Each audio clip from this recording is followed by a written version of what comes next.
Hey, you guys. I wanted to talk to you guys about some important things tonight. Some things that are on my heart. The first thing is, and I was probably a preteen or early teenager when someone explained this to me for the first time. And it was a talk at my youth group's summer camp. And a man explained to us that when it comes to hearts, that two halves don't make a whole.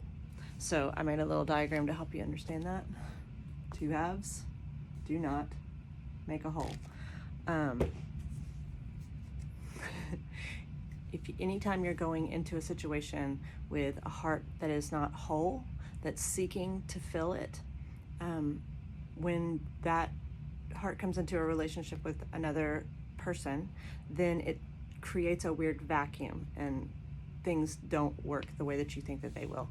By the way, we have thunderstorms going on, so you'll see lightning. You might hear some thunder. You're the only one who can make you happy. You are the only one who can take care of your heart and heal it and make it whole. And until you have a whole heart, any relationships that you're going to have are going to suffer from that. Community is really, really important. Friendships are important, but you need to take the time to sit with your heart and to learn to love it and to heal it and to become whole in and of yourself.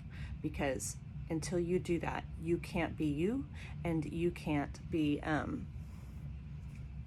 in healthy relationships. So that's the first thing that I want to talk about. If you have questions about that, please comment or email me. It's Emily at, let's do it this way. Do response at emilygeyser.com. There's a link to my website in my profile, and there's a link there inside my website where you can email me. Any of the links for email are fine. You don't have to do the response thing, but emilygeyser.com is where you're going.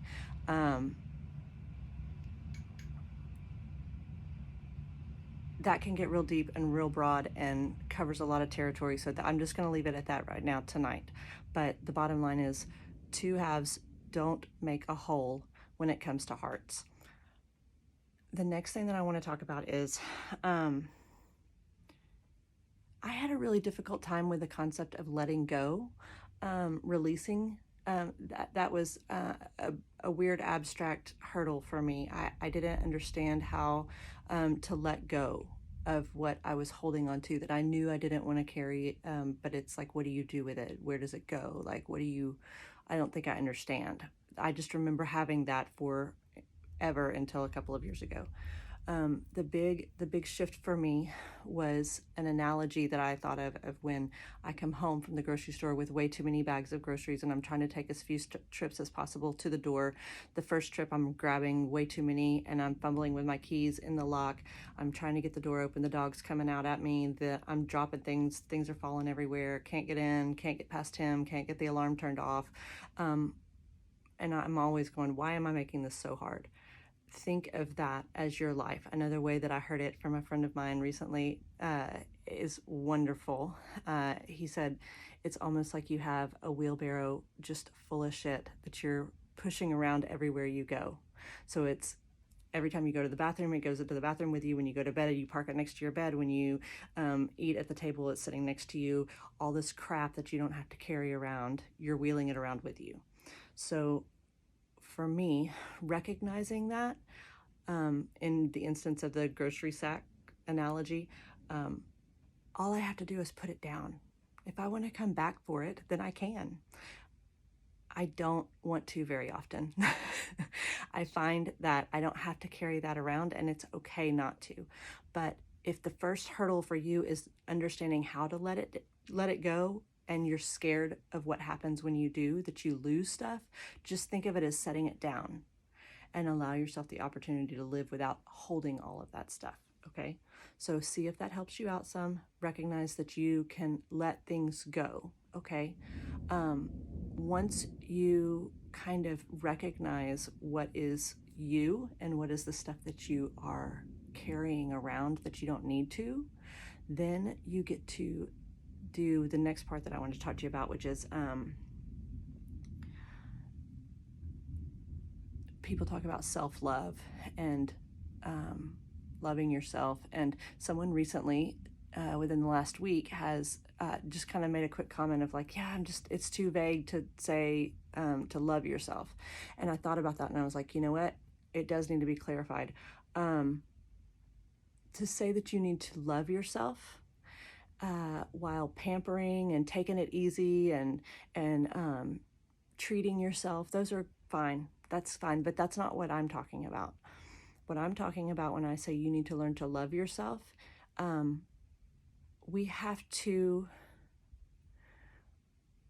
be willing to sit down with the parts of ourselves that we don't love and hold them with compassion. And that means I'm not talking about being kind to your body and taking care of yourself. I'm talking about the mental aspect of all of the voices in your head, the mean things that they say, so the anger, the defensiveness, the just mean stuff, the hurt, the parts of you that don't have hope. I want to encourage you to sit by yourself. Sit with those things as if they are someone that you want to have compassion for. Listen to them. Recognize that they come from a place of hurt, and then offer them a peaceful place to just be. And learn to love those parts of yourself so that they can begin to heal.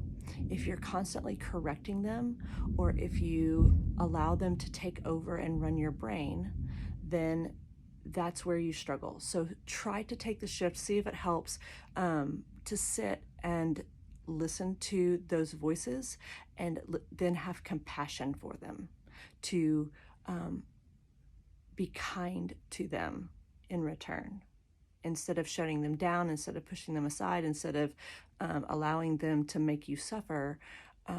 Put them outside of yourself for a second and hear them and respond to them in kindness. And as you begin to do that, I think that it will help you heal. I think it will help you feel lighter and to have the peace that you deserve to have. So I wanted to share those things with you tonight.